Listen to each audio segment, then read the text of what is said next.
You are tuned in to Mr. Q Show. Get plugged in, yeah. You are tuned in to Mr. Q Show. Get plugged in, yeah. It's time to relax from all the hype and grab a cup of the favorite tea that you like. On Mondays and Wednesday nights, don't forget about the Black Business Spotlight. You never know who you might see. It could be anybody, even a celebrity. So enjoy yourself, my friends, cause this is Mr. Q Show. Now get plugged in. Yeah. You are tuned in. That's right. To Mr. Q Show. Get plugged in. You are tuned in to Mr. Q Show. Get plugged in, yeah. You are tuned in to Mr. Q Show.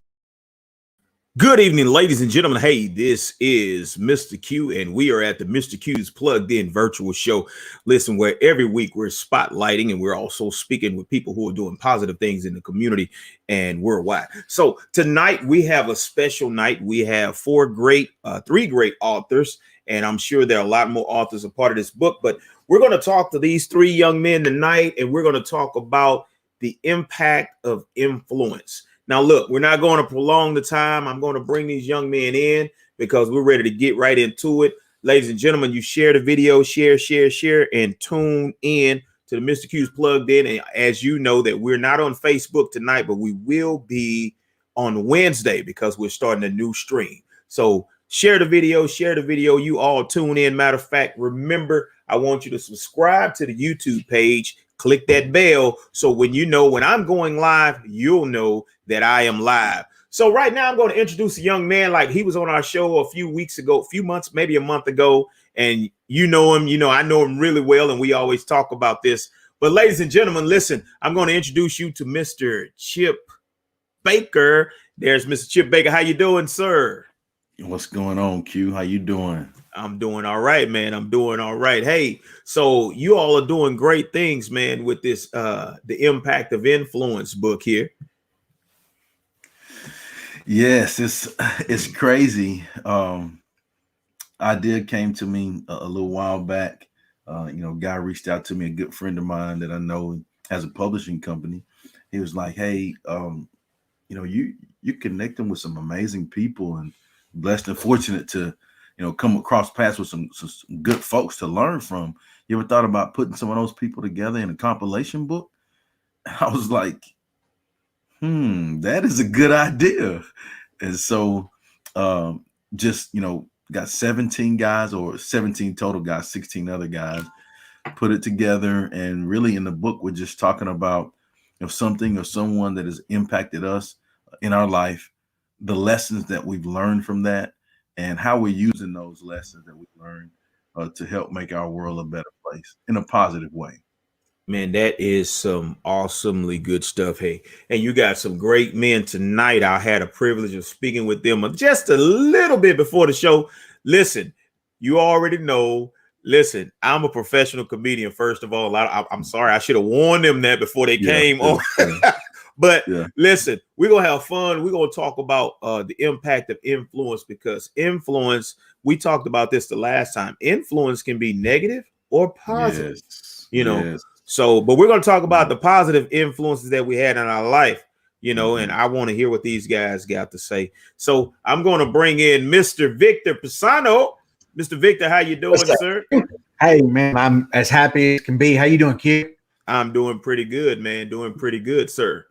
So Mr. Pasano, tell us, am I saying your last name right? I want to make sure. How about you call me Victor? That's easier, right? Well, tell me how the last name sound. Tell me. You got that little, Pisano. Pisano. Pisano. Hey, Paisan. Hey, like the Paisan. Sopranos. Exactly. We're friends. A friend of the family. Pisano. Okay. That the Sopranos made me kind of nervous, man. It made me I'm influenced in a different way. So you're the other, because that right there made me think of freezers and and and Cadillacs in the back of buildings and stuff. But no, it's good to have you here, man. And kind of tell us a little bit about yourself and how you met up with Mr. Chip Baker. And then we're going to bring in Mr. Bryan, do the same thing. Then we're going to go into this awesome book that you guys collaborated on. I love it. That sounds great. So born and raised here in San Antonio, Texas. I went to Texas A&M University. I got out in the world and I had incredible mentors. I had people who were willing to invest their time in me to let me understand that life was more about working and earning. It was also about giving back. It was about paying it forward. It was about gratitude. And those mentors turned out to be people who I admired. And when it all comes back to it, they influenced me to be the man I am today.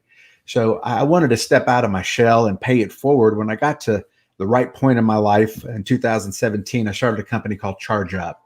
And what I did is started working with high school and college athletes, both male and female, and really talking about the essence of leadership. Not necessarily what to aspire as a leader, but the character and the integrity and the foundation to build, because a leader is working on those things every single day. You don't just build and then become a leader. You maintain it at every point in your life, the lefts, the rights, downhill, uphill. And it really took off. And the simplicity of it, I believe, is what made it as popular as it was, because kids could relate to it.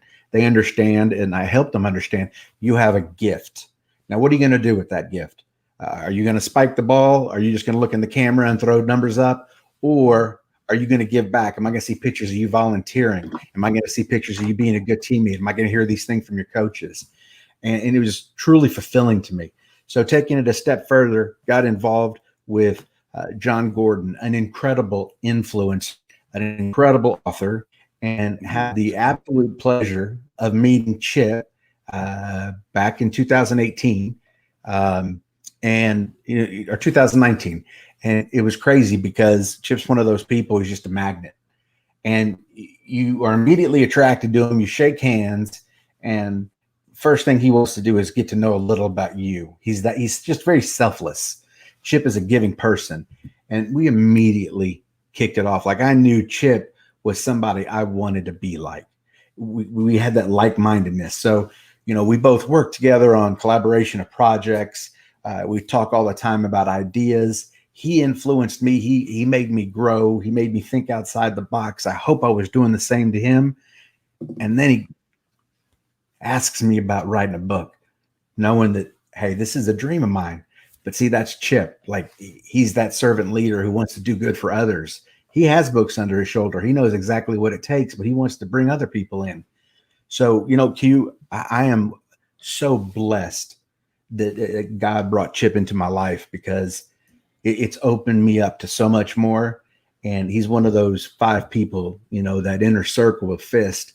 He's one of those people. He's there for me. And I'm so honored to be a part of this passion project that he's put together, because he's the epitome of influence. Absolutely the epitome. Yes, sir. So, man, that was a great story right there. You had Chip. Thank you, man. And it's just the way he talked, Y'all, I didn't warn you, Vic. I'm sorry, man. We're about to have a good time here. Yeah, I'm ready. I'm gonna go. They should have warned this fella. But I'm about to introduce this other young man here, and I right off the bat, I was watching y'all's y'all last few. I think y'all did at least 3 or 4. I remember. Yeah, and good. Every time this man talks, I'm like, you know what? I think I need to raise an offering when he finishes. So I'm about to bring him in. Y'all, I'm gonna just call him by his name, because a lot of people don't like to be called by the title. And I'm gonna call him in. Hey, y'all, ladies and gentlemen, this is Mr. Bryan Glenn. How you doing, sir? I am super excited, Mr. Q. I'm chipped in, as we say. Hey, let's do this. I'm super excited to be on the show today, let's man. Do this. Let's do this real quick. I'm grateful. Let's do this real quick, y'all. Let's do this. I messed up something. Let's do this. Here, give me 1 second. I promise you, I'm not kicking y'all off. There we go. Oh, look at that right there, man. Now, see? Touchdown. Yeah, I was excited. I wanted to be Bryan Glenn for All the right. day. Now I All can't right. be. So tell us about yourself, Mr. Glenn, and where you from, and how Well, did you meet Chip? all right. Just a little bit about me. I am a native Houstonian. Grew up in Northeast Houston. I've been married 30 years to the same woman. I met my wife in kindergarten. Told her in fifth grade I was going to marry her, and came home from college, and I married her. And so God bless that effort. I've been preaching 30 years, pastoring 24 years. This church I've been at about 6 years. My father-in-law retired, so I took over that church. I'm a bivocational pastor. I do work in secular society. Keeps me level and down to earth, and I meet people and just see the real life struggles of people every day. Have two wonderful sons, 26 years old, twins, identical. Both of them are military men, and so I'm grateful for that. I have one grandbaby. My wife is my compass, my guide, my earth, my angel. I love her dearly. She is a breast cancer survivor. I've had the opportunity to speak, all over the United States, and not just preaching, but motivational speaking. But was always just sticking one foot in. And my next door neighbor, Chip Baker, would always drive down the street because I'm always doing something outside. I'm an outdoorsman. And he would always stop and talk to me just about life in general, about dreams, destinies, and things of that nature. And I shared with him my desire to write a book, and it's been on the shelf. And so he encouraged me to write it, and I never did. And so one day he called me. He said, listen, I'm doing a compilation book. You shared nuggets with me. I think you have something the world needs to hear. I want you to share it. And I said, let me get back with you. And I prayed about it. And God says, this is the door that I've opened for you to start Positive Contact, which is, an outlet that I'm starting as it relates to life coaching and things of that nature. And so I want to thank Chip for pushing me to that next level, man. And I want to thank very much, man. I'm grateful for that opportunity. So that's just a little bit about me. I'm just a simple guy, love jazz, love inspirational music and things of that nature, man. Yeah. Well, it's good Yes. to have you all on here, man. And let me tell y'all how I met Chip real quick so we can get into that because Mr. Victor been wanting to know.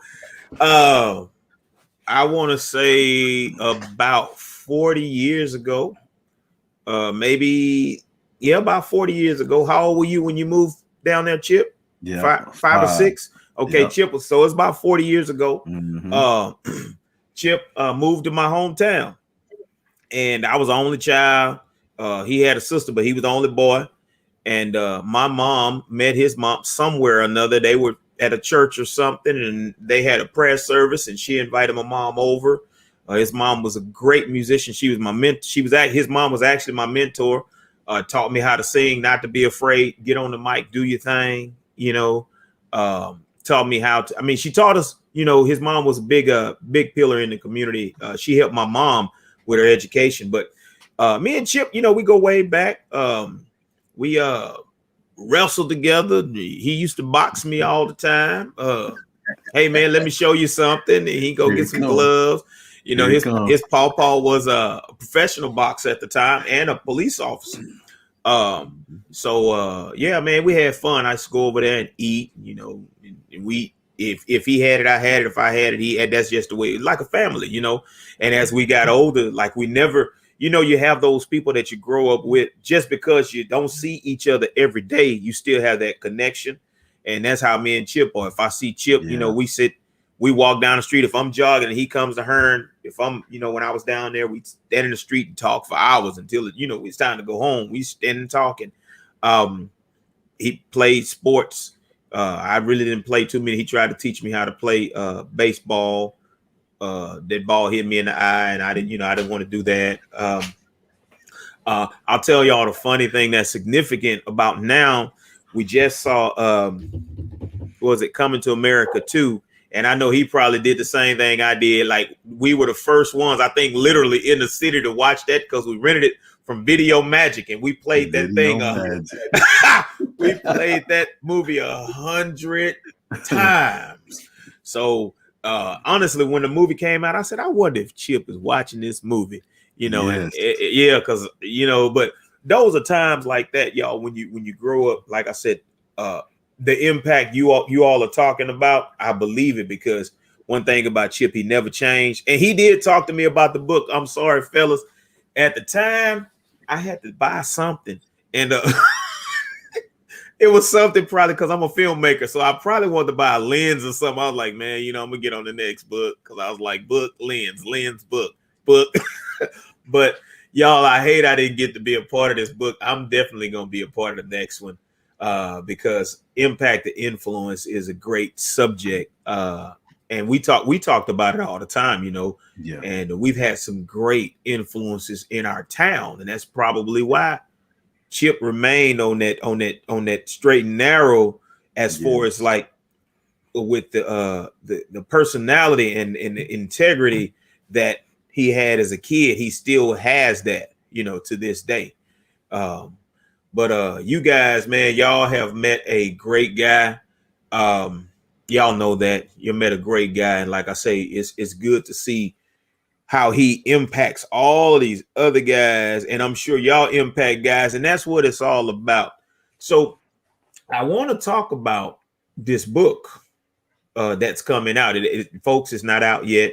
If you're going to watch this, somebody's watching now, but if you're going to watch it and rewind, y'all just look over my words right now. I hadn't eaten. I made some salmon and some salmon wrap, bacon wrapped salmon and some shrimp fried rice homemade, and I'm really hungry right now. But but anyway, y'all, let's talk about this book. He said, "Wow." Yeah. So we're going to talk about this book and what made the title. What, Chip, where did the title of the book, The Impact of Influence? So for me, I think anything that we do in our life, we have the ability to make an impact. And like you talked about earlier, it could be positive, it could be negative, but either way, we learn from that, right? And then we can take the blessings and the lessons, the things that we learn from that, and use that to influence others. And then it makes a positive ripple effect that, you know, impacts so many throughout life. And, you know, the guys, and that's my LLC, Baker Impact LLC, because everything I do is I strive to make a positive impact. And so all of the guys in the book are amazing men doing amazing things in the life of others. They go above and beyond to help others. They go above and beyond to give, and just powerful men. And I'm so grateful to have the opportunity to you know, grow through this process. I didn't say go through, I said grow through this process with them, because, you know, in this journey, I'm learning so much, man. So with that being said about the impact of influence, I just want to, I know the book hadn't came out yet, but Right. I'm just going to ask each one of you not to talk about, I guess, did y'all, I know y'all probably talk about an individual in the book, but if you want to just kind of talk about, well, yeah, let's just talk about it. That'll make people buy the book. So tell me, tell Let's give them a teaser. tell me, we're gonna go down to Mr. Glenn down here. Tell me about that impactful person, that the first person that came to your mind when you started writing your chapter in this book.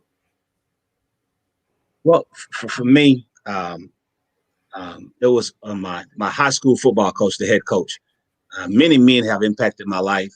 The one I really wanted to write about, I couldn't get through it because it was too painful. My grandfather, which died, and so I couldn't get through it. But Coach Charlie Brown, he made an impact on my life. He influenced my life with just what we call the 4 Ds. He used to say, "Son, you have the potential to be a great athlete, but you have no discipline. You have no desire." Because I was one of those guys, show up to practice, I didn't want to practice, I just wanted to play. And so he would always say, to be successful in life, you have to have the 4 Ds: discipline, desire, determination, and dedication. Once I understood the 4Ds, discipline, desire, dedication, determination, it became the fabric of my life. It is how I live.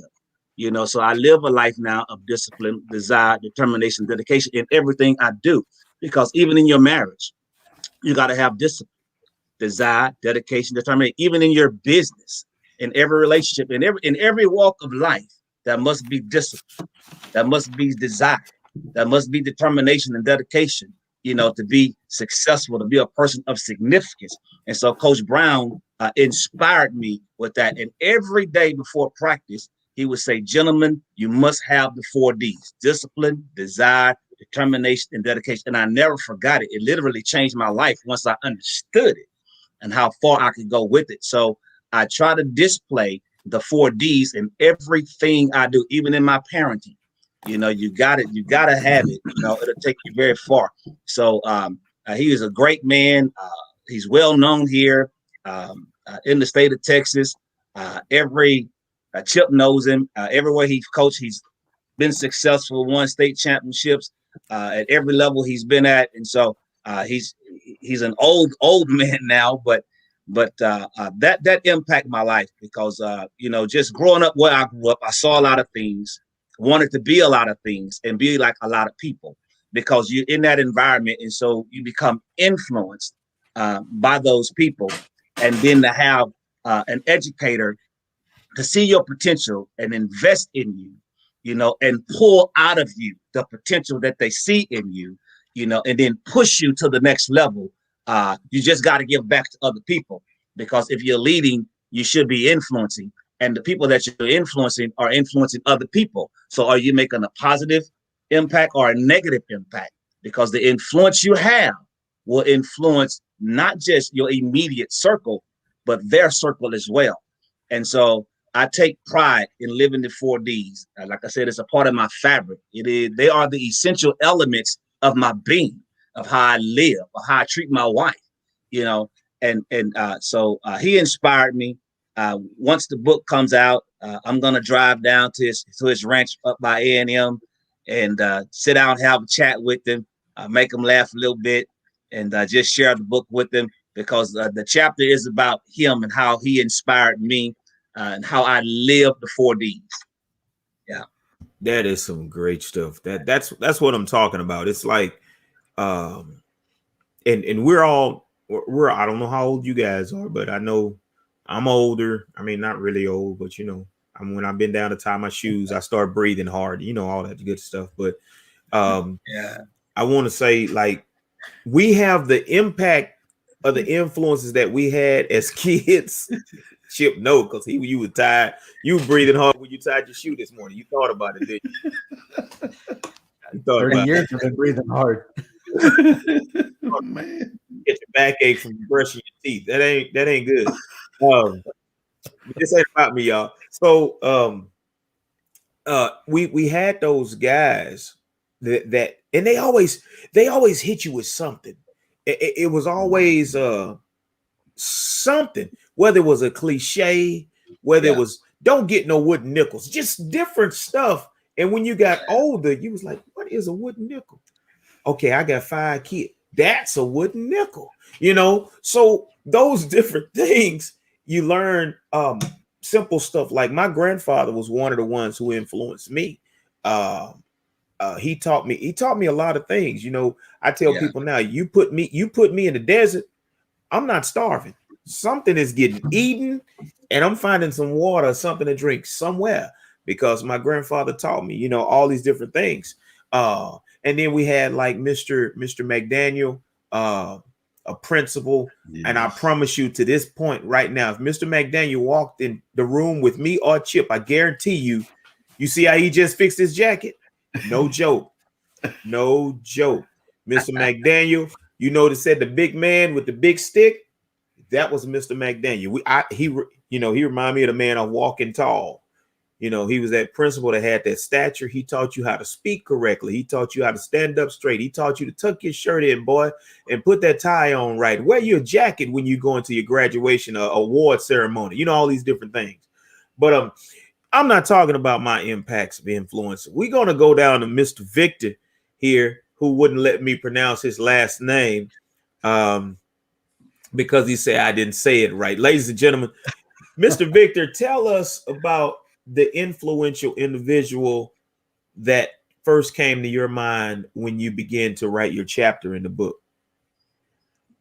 So for me, there were actually two, but I'll highlight one, and it's the man right behind me, and that was my father, who passed in 2017.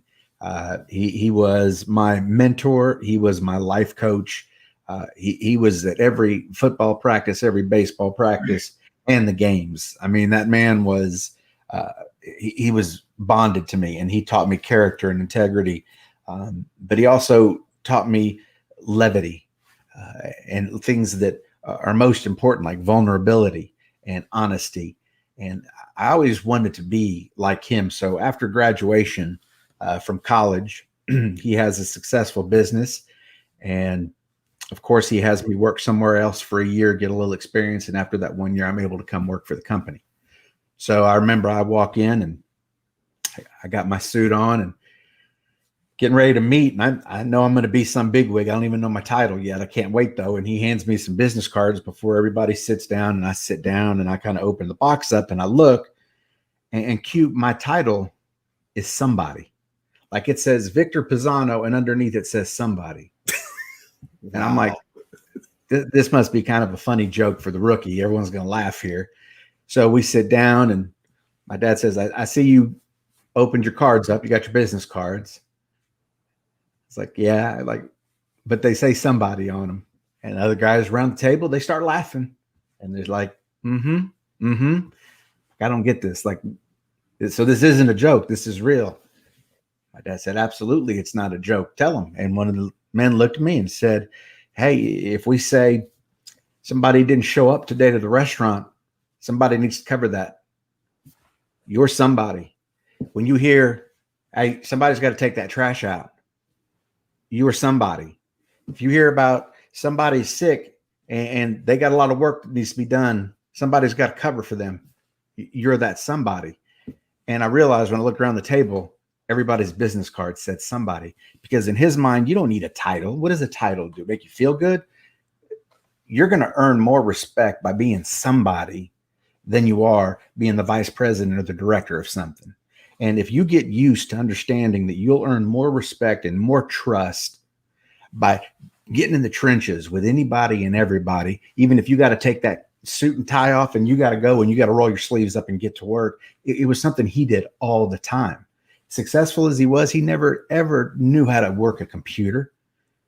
So if someone said somebody needs to do something on the computer, he was, he owned the place. He could say, not me. But if somebody needed something, he would do it all the time. And it was a lesson for me in life that be a somebody. Be that somebody who does not care about ego, who understands that you can give more than you really think you can.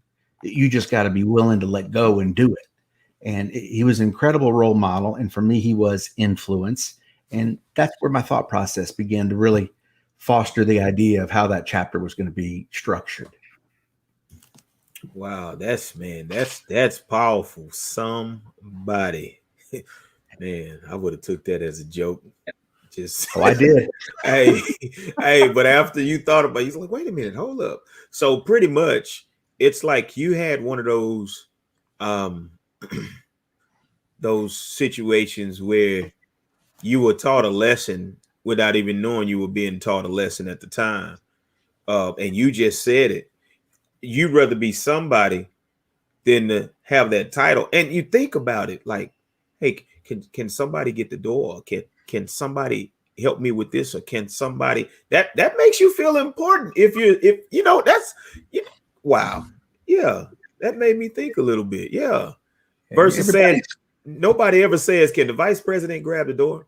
Yeah. I mean, we think about this elevation, like we're always climbing the ladder to be something. But when you climb the ladder, you're just furthering yourself from the real heart and, the foundation. Yeah. Don't climb the ladder. Stay down there and work. Because if you grab arms side by side, you can take on anything. And I don't know if y'all have ever read John Maxwell. He has a book that talks about the 21 characteristics of leadership. And Yes. he has one in there that basically says, I can't remember how it said it. I did a seminar on it one day, but it basically says a leader basically needs to know how to do the job. So a lot of people, uh, they think because they're over something or they're bossing you around that they're a leader. And then when it's time, push come to shove, and they have to fill in your spot. If they can't do that, you're not a leader because you didn't start from the bottom. You know, you got dropped immediately on the top. And those people really don't influence people very much, not in a positive matter. A lot of them end up people following them. They want to be bossy, authoritative, managers, and all. I mean, me, all day long, I would want to be that somebody, and that's just me. I mean, somebody help me. That's me. Somebody help me. You know what I'm saying? Q, one of the other authors on this book who I love is Jamal Sylvester, and he's called Jamal Me Too Sylvester. And the reason his nickname is Mr. Me Too is because he's been there, he's done that, he's gotten in trouble, he's had to come back from, adverse situations. And I love his story because what he tells people is, you know what, when they say that story, he's like, me too. Like, we can get past this. You had a rough patch? Me too. We can get past this. And I love when he tells that story because it does remind me of somebody. If somebody looks you in the eye and says, you won't understand. I mean, you wearing a suit and tie every day. I'm over here working. And you look them in the eye and say, oh, no, I'll come roll my sleeves up right now. I did what you did. Let's do it. I do understand. And I want to know what's going on. I want to help you. That's that influence. Yeah, that's a great influence. And that's what I talk about all the time with the kids, because I work with the kids in the community. I was a campus monitor for years because I liked it. I like to engage with those young boys who really didn't know what path they were on, and then I could do it in the community as well. And now I'm a college career advisor at the school, and it's the same thing. And I can tell kids, I just got my bachelor's degree in September. I'm 45. I just got it in September in film directing, and I'm teaching the kids, hey, here's college, here's career, here's CTE classes, here's technical school. And the kids are looking at me, and now I don't have to feel embarrassed that I'm trying to teach them to do something that I never achieved. And I can literally show them my diploma and say, hey, I was the same guy. You don't want to go to college just because somebody told you, or just jump into any school because you may not like it. That was me, So when you can tell a kid that, and they say, Mr. Q, man, I just don't want to go to this school, and my parents telling me, like, that happened to me, but then I can kind of tell them, what I did to overcome that, what I did the second time to prevent them from doing that. And that's why I like when we have people that are older than us that can tell us, hey, I did that before, versus the ones that, like you said, they've never done anything. Right. I can't say the cliche my grandma used, but they act like it don't stink, yeah. So, but we're gonna talk we're gonna get into this, but I gotta hear what Chip about to say, because I gotta know who. I wonder if I know the individual he's talking about. I might not, but Chip, so who was when you came to mind, who was the first person? I don't want to know who you wrote about, or maybe the same person. Who was the first person that came to your mind when you thought about the impact of influence in your life? Well, I mean, it's my mom. It's the first person that. I mean, the answer to that. Right. But what I did was I just looked at the traits of all of the people, that have impacted my life and influenced me in a positive way. And so, you've talked about Mr. McDaniel. I wanted to grow up to be just like Mr. McDaniel, with the penny loafers and the blazer, all the way down to the polo cologne, man. Come on, the old school. Wasn't tall enough. That's all. Yeah, just wasn't tall enough. You're right. I wasn't as smooth as him either. But all of the people, man, we were very fortunate and blessed to grow up in the community to where we had amazing people to look out for us and take care of us, you know. And so I don't take that lightly. I'm truly grateful for that. And so, you know, all of the things that I've strived to do in my life is to give back and highlight and show appreciation to them. But of course, you know, in answering, you know, the first person is, you know, the superhero that I grew up with in my home, which was my mother. And that was the first person. But then I went on the reflection rabbit trail, if you will, of just my life's journey. It's been lots of people, man. I'm a I'm a result of a whole lot of folks loving me, man. You know, and so I've been blessed to a lot of people pour into me and love me. And so what I wrote about in my chapter is the traits that I observed from those people in my life. And so that's what I talk about in my chapter. Wow. And you know, I feel like that too. And I know these guys feel like that. They probably just wanted to grab that one person.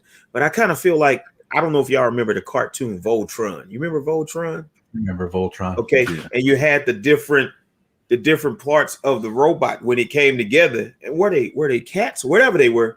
But when they connected, they made this one person, this one being or one robot. And that's what I feel like. Different people sold into me. And that's, you know, I don't want to get preachery on you, Pastor, down there.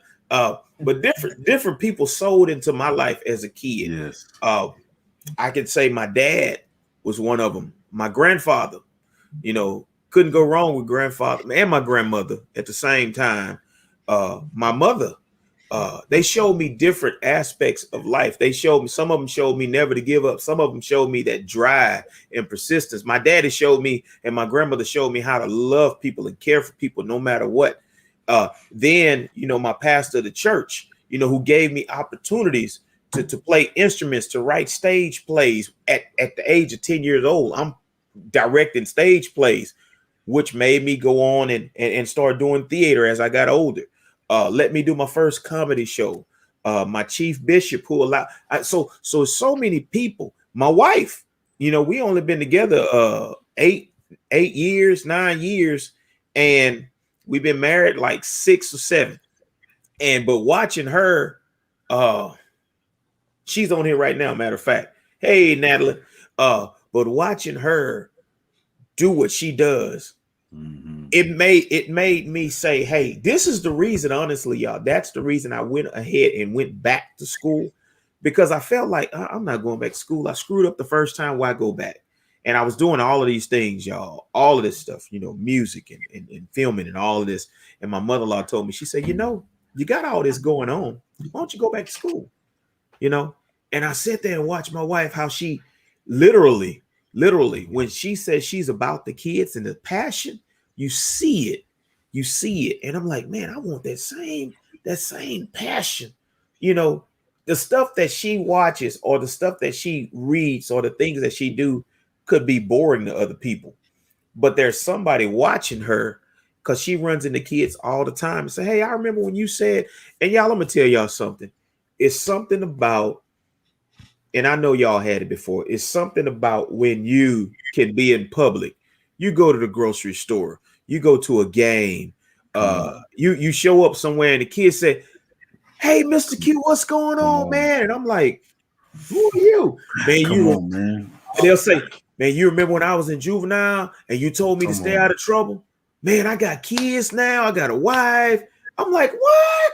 Yeah, my daughter go to the school. And they'll end up telling their child, hey, you better treat Mr. Q right, because Mr. Q took care of me. And it's the same way with me. When I saw somebody, I see Mr. McDaniel. When I see that man, I'll shake his hand. You know, he always walking, like he still walk. I don't know how old he is now, but he still take that daily stroll, him and his wife.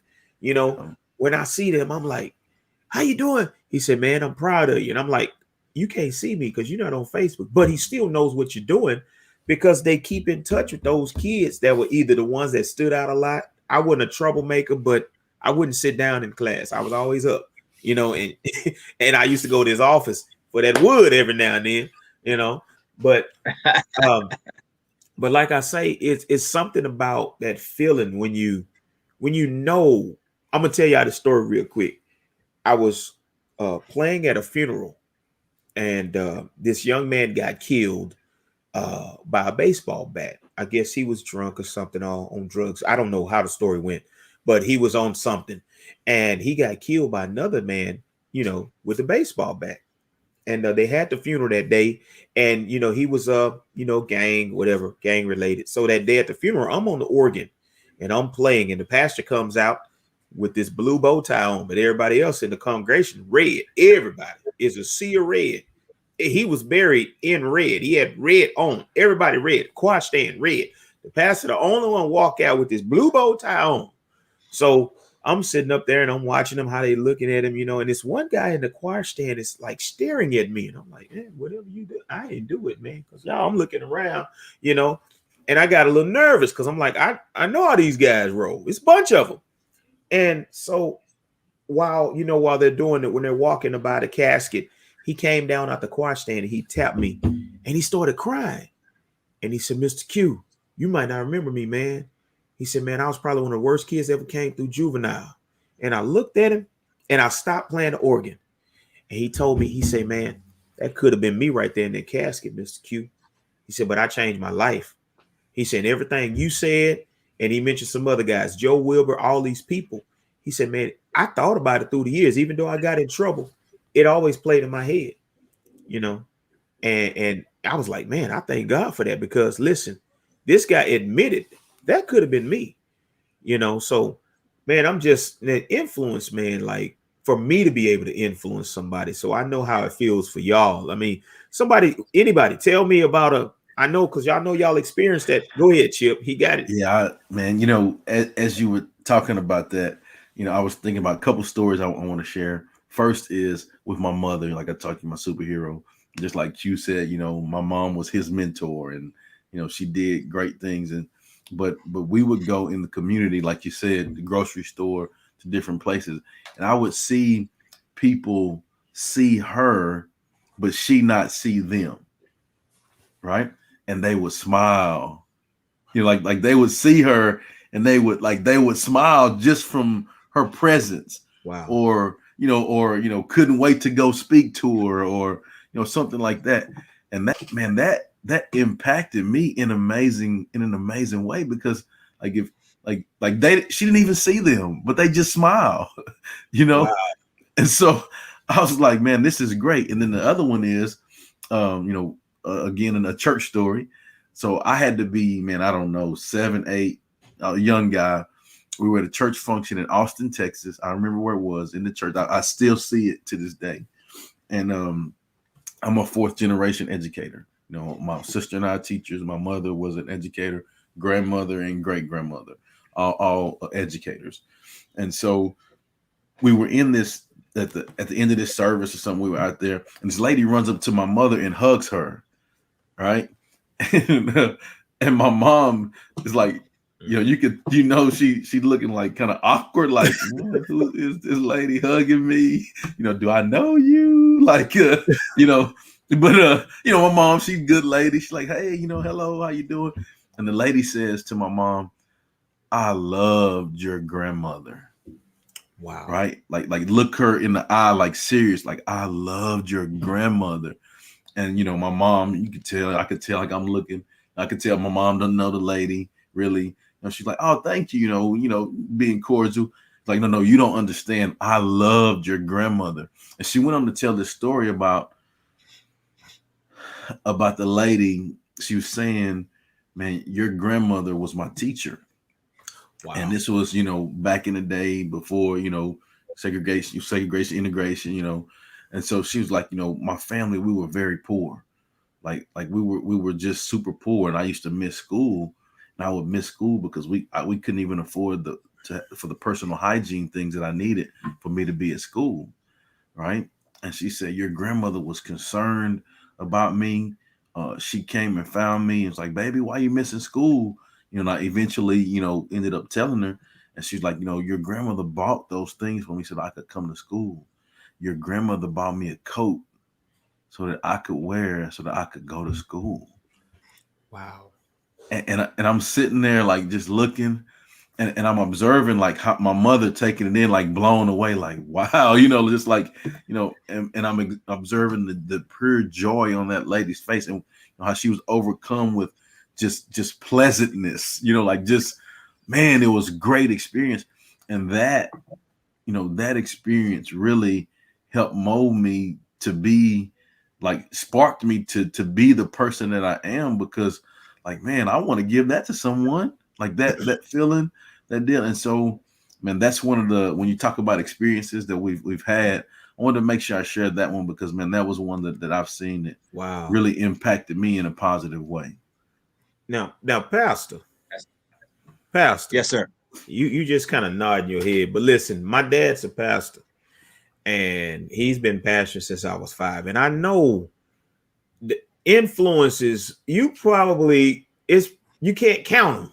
The people you've probably influenced, you probably can't even fathom. You probably go to the now. Look, I'm about to let you talk, and I'm gonna tell you something funny. I remember walking in the store one day, and my daddy was walking with me, and I was walking with my daddy, and this man walked in there, Reverend Samuel, real loud, Reverend Samuel.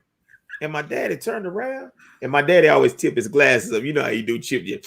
Yeah, get that. And my daddy big guy. I'm talking about big guy. And he looked at the guy. You don't remember me? I came to your tent revival one time, and I put my cigarettes on the altar. And he just started talking to my daddy, and he wasn't drinking no more. He wasn't smoking no more. He was sober. He was clean and all that. And he asked my daddy to pray for him in the grocery store. He said, "Can you pray for me right here, Pastor? Just pray for me right here." And he grabbed my dad's hand and made my daddy pray for him right there in the store. And I'm looking and I'm like, have you had, I know you've had experiences like that. Like your influence, pastors' influences are a lot different than just regular influences, because y'all influence people on so many different levels. Well, I'm gonna tell you guys a true story.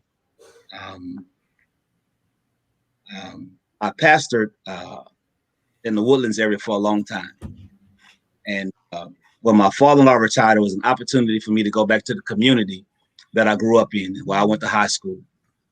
And this is a community that's drugs, prostitution, things of that nature. And so a young man who is known well in the streets came to the church, and he came to see if I was for real, because I hung out with his brothers when I was younger. And I heard you was a preacher, Pastor. I want to see. As a result of that, he would come every week, listen to me preach, and I would spend time with him, just sowing into him. Right. So watch this. My wife and I went on vacation for 2 weeks. When I came back after service, he gave me a letter. He said, "Don't open this till you get home, because I want you to read it." I read, well, at the end of the letter, it said, "Call me." So I opened the letter, I read it. It said, "I'm not here to hurt anybody. Just do what I ask you to do, and nobody will get hurt." And that's all it said. But at the end, it said, "Call me." I called him. I said, "Hey, man, what is this about?"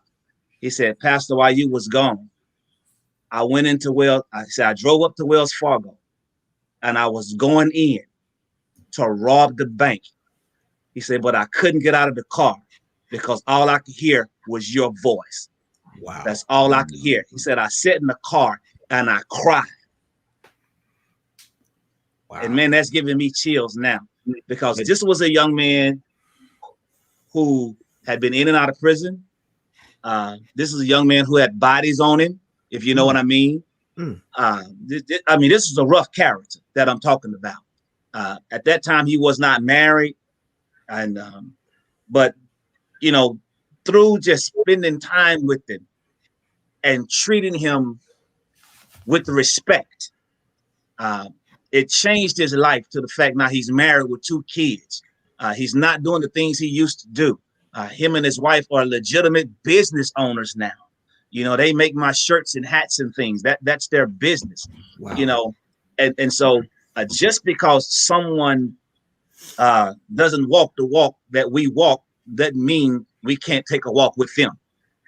Does that make sense? Just because someone is not walking your walk doesn't mean you can't take a walk with them.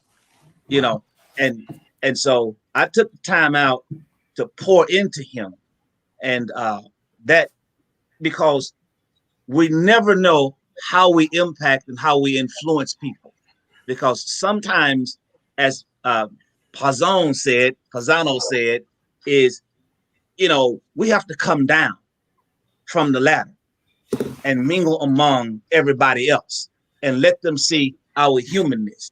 Let them, because a lot of people see our glory, but they don't know our story. They don't know where we come from. They don't know our background. They don't know the things that we've been involved in. You know, I can share things with you now and you would go, wow, really? And so that changed his life. And I could tell you many stories like that, but it changed his life, man. Just the fact that I would spend time with him. And here's what I want to share with you. I had to learn, as men, we have 4 faces. We have the king face, the friend face, the lover face, and the warrior face. You have to know which one to wear at what time to wear it. And for him, he needed me to be his friend and not his pastor, if you get what I'm saying. Mm-hmm. And so I would pour into him as a friend. I would say, Dre, an inch is a cinch, but a yard is hard. He say, what do you mean by that? I say, do you know the story of the turtle and the hare? He says, no. I say, well, the hare was the fastest thing in the lane, and nobody could beat him running. And so the turtle challenged him. And I said, they took off with the race, and the hare was so far ahead of the turtle that he found a tree and he went to sleep. I say, you know what happened? When he woke up, the race was over because the turtle was won. He inched his way to the finish line. An inch is a cinch, but a yard is hard. It'll be there when you get there. You know, and so I would tell him things like that. You know, I would tell him things like, you got to have backyard dependability before you have center stage stability. You know, you want to be in the forefront right now, but you know, it's in the backyard where nobody see you working on your game. You know, and nobody knows what you can do. It's in the backyard where you build character. It's in the backyard where you build integrity. It's the things that you're doing that nobody sees. You know, that when God can trust you, he'll put you on center stage now, because I trusted Chip in the backyard. I trusted Q. I trusted Victor in the backyard. Now I can give them center stage now, because let me say this. I tell people all the time, your anointing, your gifts, and your talents can take you through doors that your character can't keep you. Wow. And so it's in the backyard. It's in the backyard that you develop character. You know, it's in the backyard that you develop dependability. So when you get on the center stage, and I told him, I say, God can put you on center stage now. And so he's impacting other young men. But that gave me chills. He was getting ready to rob the bank. Wow. But he kept hearing my voice. And you know what he kept hearing me say? Honor God and God will honor you. I would always say, just wait on God. If you honor God, he'll honor you. And so, you know, man, we just got to have backyard dependability before we get center stage stability. And remember, inch is a cinch, but a yard is hard. We're always influencing people, even when we're not saying anything, because verbal silence is golden. People just walk you. You heard my wife. You heard my wife. I'm sorry, man. I'm sorry. Listen, man. Listen, man. Sorry. You just listen. That's what it's about, man. Look, Chip's wife on here too, man. Look, let me tell you something. Y'all fellas, man. Y'all, that's what I see why he got y'all. Cause listen, I gotta take these off because they bother my eyes. But y'all just that what you just said, that was like, wow. Mr. Victor was like, I got caught up in that. hey, you start thinking. Yeah, it's like you. Wow, I just pictured that. I pictured that. And see, I do theater, so I pictured that. you're not gonna get put on stage until you well prepared to be put on stage.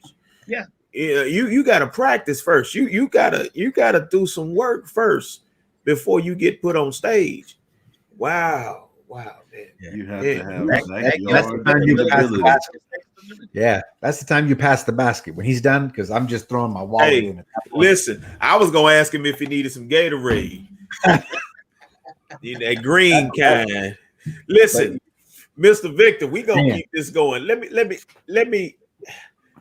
Goodness gracious. So, man, I forgot where we were. Give me that time that you influenced, because I know you probably have over the years. I don't know how old you are, and I'm not gonna ask you your age. If you want to tell me, you tell me, that's fine. How old are you? 52. 52. I got a few years. You gotta listen. And it's I'm gonna tell you to get this done to my hair. Wow, that's natural. That's natural. It is natural. I got about seven or eight of them gray hairs, 7 or 8 in my chin. I'm trying to get like Chip one day. Wisdom, man. It come like unified. Like my dad, it just boom all over his head already. So let me know, like, tell us about the time that you can remember, or maybe there's more than one, where you influenced someone and it surprised you. Because y'all know that surprised him. That surprises you when you influence somebody, you don't know it. And that's how it always happens. So tell me about that, Mr. Victor. You want me to follow that? You want me to follow Bryan? I could have influenced the Pope, and I don't think that's going to even pick it up. You gonna do the exaltation. I'm still blown away by his story. Like, I want to push rewind, and I can't. Man, that story there was, man, that's a movie. Wait, hold up. Bryan, that was beautiful. I am pumped up. I'm not sleeping tonight, Bryan. I am not sleeping tonight listening to that story, because that is as real and as true as it gets. Listen, I need Mr. Bryan. Yes, Pastor. I need you to come over here right now and find that guy, because I'm about to film. we about to make that a movie. I talk to him all the time. Listen, that was like something you see. Listen, that's your story, but I'm gonna talk to you about that. I'm serious. That's a short film if I've ever seen one. Like, that's wow. I'm serious, man. This guy, when I say bodies, I mean, it is. He's the real deal. Listen, and see, and here's what I mean by, as an influencer, the people you influence others. Watch this. He has influenced other young men, right, to change their life. Wow. Pay it forward. Because they couldn't believe what they were seeing in him. They couldn't believe it, and so they had to say, you know what? Let me go to church with you and let me see what this guy's about. Because I'm a down to earth guy, Q. I'm not so heavily involved till I'm no earthly good. Right. I'm down to earth. I see that. I'm gonna speak their language. I look at BET, VH1, MTV, listen to 97.9 so I can speak their language. You know what I mean? I can reach them where they are, because the word of God never changes, but your approach has got to change, toward people. But he has led other young men, to the kingdom. Wow. He changed his life completely. Wow. Hey, Chip, Bryan, we talk about influence, and I'm thinking in my head right now, true influence isn't just helping change somebody or elicit something out of them. I think the pure gratitude and satisfaction comes when they take that example and pay it forward. Yes. And there's something genuine about that, to make you feel as if I was meant to be in that moment. I was meant to be that person. But more importantly, they're taking the baton, right? They're taking the baton and they're moving forward. And that's how we change a generation. Is we inspire them, we elicit them, and then we ask them, what you have is a gift now. You have an obligation to share it. Don't keep it to yourself. What good does it do? Gratitude is about what you can do for others. It's not what others can do for you. So when I heard that story, and I'm so glad you said that at the end. I wanted to hear that he is now doing the same thing and making a difference. That's a complete story. The book started and the book's never going to end now. It could have ended if he just held what you did, but now the book's never going to end. Who knows how many people he's getting influenced. And that's what I read. Like I said, I read again in John Maxwell's book. He said a leader is never awarded by what he receives, but by what he gives. Yes. You know, a leader is never awarded. No one ever gets an award by what they get, what they receive. If they always take it. And that's the reciprocity situation. Hey, I gave it to you. You give it to somebody else. You keep it going. Keep it in that circle. Man, listen, you think I'm joking. You need to look. I will shoot the short film and say that it was inspired by you. I promise you. That is let's do it. It's in my head, right? Chip, you better tell him. Let's do it. It's in my head right now, man. We'll make it happen. Let's go. Let's do it. Let's get it. Hey, let's get it, baby. You know what's great about this is Chip has the insight to understand that he pulled together. It's 17 people in this book. We're all unique. We're all different. We all have a different perspective, and we all have a different definition of influence. Say you don't like my chapter. Hey, great news. There's 16 other people that can bring something to you. There's strength in numbers in this book, and that's what excites me as we do these calls. And I'm never, ever getting off the phone not motivated, because one of the co-authors of this book, who I've not gotten to even shake hands with, has blown me away. Like, it humbles me that I'm going to be in a book with Bryan, a man who just told this story that, like, I'm never going to forget. And I'm between the covers with this guy in a book that is going to touch other people, is going to affect other people. There's 17 people with a unique story that has the opportunity to change lives and make an impact.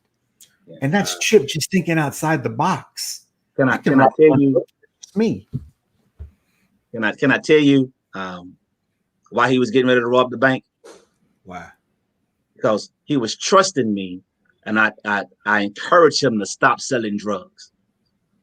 He was like, "This is how I make my money." I said, "But God will open doors for you." So his money had run out, and I was on vacation, and so he couldn't reach me, and he needed money. And so he knew the easiest way to get money is one or two ways. I could sell drugs, or I could rob a bank. And he went to rob a Wells Fargo. Wow. And he was going to give that note to the teller. But he couldn't get out of the car because he kept hearing, "Honor God, and God will honor you." And I'm telling you, him and his wife is doing well. His wife was in prison for 5 years. They're both doing well. Oh, my. And she has a prison ministry. They're doing well, but he was going to rob the bank because he had no more money. All his money was gone because he was trying to find a job and couldn't find one, to turn his life around. And that's why I would always tell him, an inch is a cinch, but a yard is hard. Just inch your way, it'll come. But he was going to rob the bank because he could not find a job and his money had run out. And you know what we called what happened there, Pastor? And I know you know, but that's a divine connection, because how can you're miles away, and this guy's about to do something that could end his life forever. Yeah. He won't be free. And all of a sudden he's already made that connection with you. So God was like, "Hey, look, I can't let this man's work be in vain." So boom, that angel came in your voice and said, "Hey," and he probably heard your voice. And that was probably one of the scariest things that made him like, "Wait a minute, hold up." But listen, that was a spiritual influence. That's like, a lot of people, man, look, I need an offering plate. Look, a lot of people don't understand how deep that spiritual influence is. Well, I tell you this. It's I will always win. Yeah. Always. always. No matter what. Let me tell you guys another true story about me. So I'm in college, on the football team, but never hit the field. Because I couldn't keep my grades up. I'll be honest with you. Oh, okay. Thought you wasn't good enough. No, I couldn't keep my grades up. But anyway, so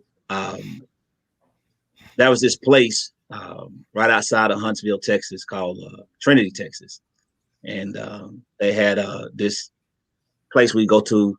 I'm not gonna call the name. It was like a club or whatever. They was closed on Sundays, so we had this idea that we would drive down to Charlie Mae's while they were closed, and we would take all of the liquor, and we drove through it with a truck. Got it? Took all the liquor. Now watch this. Now, when I was in 11th grade, the Lord called me to preach. I was like, "You got the wrong guy." So here I am now in college. Anyway, I got suspended because of that from college. Was supposed to be for 1 semester. You got it? And after 1 semester, Sam Houston State University would not let me back in. U of H wouldn't let me in. TSU wouldn't let me in. Houston Community College wouldn't let me in. I could not get in any college. Watch this. I applied for Liberty University, a Christian school, a seminary school, and they let me in with stipulations. God will always win. Wow. And that's where you're supposed to be.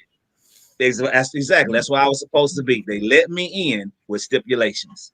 That's where you're supposed to be. Yeah. So y'all, before we go on, I promise my people, I do a lot of commercials for people, and I promise them that when they do commercials with me, that I will air their commercials on the show. So right now we're gonna go to a real quick commercial break right here, if you don't mind. We'll be back in about 2 minutes. In your home, dust starts to settle in your air ducts after just a few hours of non-movement. And when the system powers up, that dust begins to travel all over again, settling on your furniture, clothing, bedding, and floors. And let's face it, it's not just dust that lurks in those air ducts. Harmful contaminants and microorganisms live there too. Pet dander, bacteria, pollen, mildew, and other pollutants can all impact the air you breathe. That's when it's time to call One Air Care. One Air Care provides you with the air duct cleaning you need and deserve. One Air Care provides services for air duct cleaning and dryer vent cleaning. They also provide indoor surface sanitization that kills coronavirus with EPA registered disinfectant. So whether it be home, church, or the office, call One Air Care. Call 281-305-8445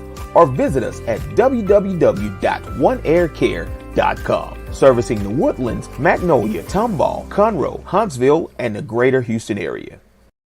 Would you like to learn phlebotomy? Do you need to improve your current skills as a phlebotomist? Do you need to continue your education or training for a quick job? Then Elite Art of Phlebotomy Training is the place for you. We offer a 4-week training for those who want to become a certified phlebotomist. We also offer a 2-day fast track workshop for those who might already know how to draw or maybe just want to refresh your course. At Elite Art of Phlebotomy, the goal is to provide both excellent phlebotomy training and patient care to all students to build their confidence in professional skills that is much needed in the healthcare field. Students will gain valuable experience in drawing blood as well as understanding the concept of blood collections. Our primary goal is to help students become skilled and exceptional with their art. We also provide CPR training for adults and children. So if you're interested in becoming a certified phlebotomist, call us now at 346-255-2192. That's 346-255-2192. Classes begin the first Tuesday of every month in Houston, Texas,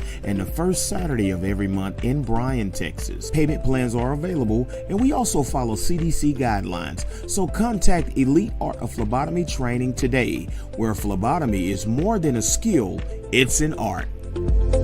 Smooth, refreshing, Finetta tea. Whether you drink from a bottle or pour it in your favorite glass, you will still enjoy the taste of fresh fruit and ingredients that will keep your body happy and healthy. Finetta tea.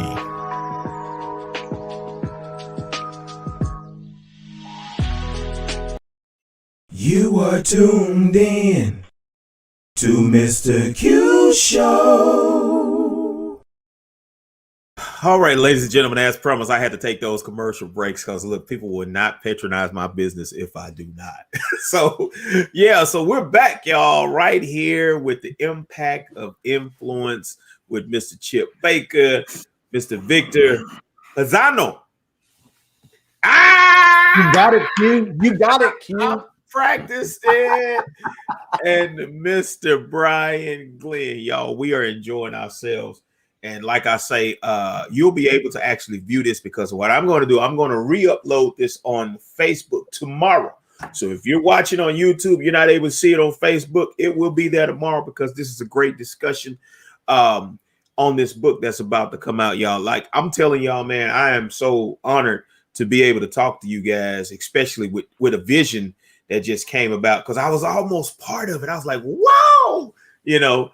So Chip, I'm in the next book, man. I'm gonna do the next book. if I gotta go sell some cans, man, or do some Uber, whatever it is, you know, hey, DoorDash, you know what I'm saying? Do some cheap photos or something, you know. But no, y'all, so these stories that y'all are giving are really like, I mean, inspiring. And that's why I want to make sure that people see this because that story he told really stuck and it's still there. It really stuck because now I'm wondering what this guy's doing now. You know what I'm saying? I don't know this guy, but I'm wondering how many people he's going to influence and years down the road, he's going to be able to tell the story that you told. And think about it, Mr. Victor, if you imagine the way Pastor Glenn told it compared to the way the guy who actually did it and was in the situation, what do you think it's going to feel like? What kind of chills do you think it's going to feel like when he tells the story? Because when Pastor told it, I was like, whoa. But when he tells it, because it's I was about to, but this pastor voice played in my head. And I'm telling you, man, that's some powerful stuff. That's powerful. So I have a question. I always have questions. So do you feel like, and I ask this question all the time, we have a lot of people who graduate from high school, go to college, become professionals, doctors, lawyers, professional ball players, and they never come back to the community. They never come back. So do you think that's the reason a lot of our young men in the community are getting the negative influence that they're getting? Because I think what they see is the guy that stays in the neighborhood, that guy you were talking about, the drug dealer that you were talking about. That's the one that stays in the neighborhood. He got the nice cars. He got all the girls. He got the money. You know, he taking pictures with the money on his ear, you know, and our boys are seeing this, not realizing right up the street used to live Lil Juju Bean. Lil Juju now is a doctor, and he moved off to New York City because he wanted to get. And this is the thing. The first thing a lot of people do is when I graduate from high school and go to college, man, when I graduated, I'm getting out of the city, not realizing we still have guys there that need your help. You know, like in Hearn, I go to Hearn every now and then and I kind of talk to the guys there and I say, hey, man, how you doing? Oh, man, I went to school with your daddy, you know, and they see that. I've stopped in the middle of the road just driving. I see guys, I hear the conversation. I say, hey, man, you know, what's your name? And I say, hey, man, we didn't talk like that when I went to school here, you know, and I kind of tell them my story because, like I said, a lot of the guys that should be given that positive influence, they leave. And I believe that's why one of the reasons you had to, you know, as a pastor, you have to go and, you know, reach out to guys like that because that's all they know, you know, and it's a trickle down. Like we said, he got it from somebody else got the influence from them, and it just passes down like a Frank Lucas effect is what I call it, you know. So Chip trying to figure out Frank Lucas effect. No, but yeah, you know, because Frank Lucas, he had Buppy was over Frank Lucas. Then Frank Lucas passed it down to his brothers. You know, so you know, so how do y'all feel about that? No, I think it's important, Q. I think it's very true. Yeah. I think it's important for us to understand that, none of us are perfect and we all make mistakes. I loved how Glenn talked about, I listen to the box, or, come down to, but really, um, we're all, broken, just striving to do the best that we can with what we have. And I think at the end of the day, man, we all have to just remember that, regardless of the situation, regardless of, what we've accomplished, what we've done, what other people think we've done, or what we have, because really that's not important. What's most important is how you look out for people and take care of folks at the end of the day. So that's kind of what comes to mind for me. Right. A lot of people have a bad day and they're looking to find peace or justification, and they want people to come to them. And I tell those athletes, I said, you having a bad day? The best way to change that, go do something kind for somebody else. Now you're smiling and they're smiling. You forgot about that bad day. It's amazing how if we give of ourselves, it can change a day. Now imagine you commit to doing that once a week. Now imagine you're actually a part of an organization, and you're with many men, many women, and more hands are creating greater work, and you're making an impact on your community, be it a food bank or a clothing drive or something that is in need for that community.